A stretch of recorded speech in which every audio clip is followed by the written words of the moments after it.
I rise on adjournment to express my support for the Australian Nursing and Midwifery Federation, who yesterday began industrial action over the diabolical staffing levels at the LGH on the weekend. Despite the increased transfer of care of patients at the Launceston General Hospital, there's been no increase in staff, and it's resulted in a growing number of patients in the waiting rooms and corridors. On Saturday, hospital staff said that only 18 nurses were working in the emergency department, and this is 7 less than the minimum number required. It's unsafe for both patients and staff. The ANMF says this is a code yellow, an internal emergency which is affecting their ability to care for patients. How the Department of Health Acting Secretary Dale Webster can describe this as business as usual is beyond me.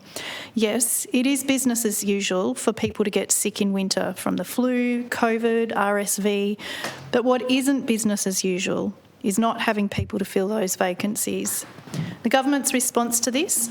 The Minister for Health told nurses to get a grip, and this government continues to deny the reality of the crisis in our healthcare system. Nurses are reporting significant burnout from this understaffing. Requiring nurses to travel from other hospitals to the LGH to fill these staffing vacancies on top of their regular workload is contributing to that. How much did bringing in nurses to the LGH from around the state cost us, I wonder? I also wonder about the cost of agency nurses to fill the vacancies left. Nurses are leaving the profession in alarming rates, according to the ANMF, who say we're losing a nurse a day. From the end of April to the end of July, 436 people left the healthcare system. This is an incredibly high turnover of staff and are all jobs which will not be replaced under the government's vacancy controls.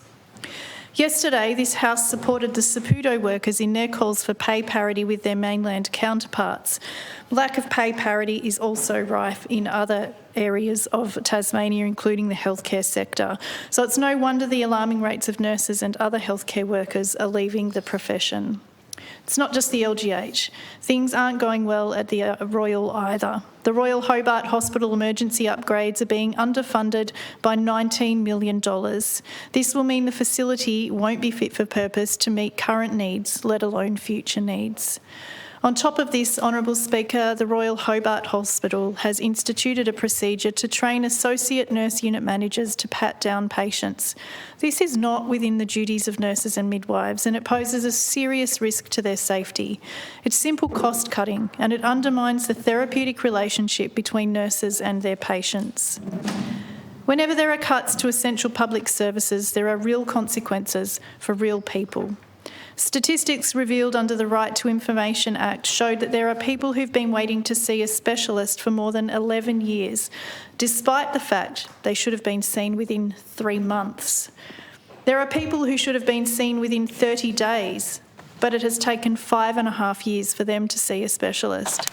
Dozens of patients have waited more than 10 hours for an ambulance. At least 8 patients have waited more than 20 hours, with wait times topping out at 23 hours. The average wait time has increased from 8.8 minutes 10 years ago to 15.1 minutes last year. That's almost a doubling. Meanwhile, the Victorian government has heard the calls for pay increases from their nurses and midwives.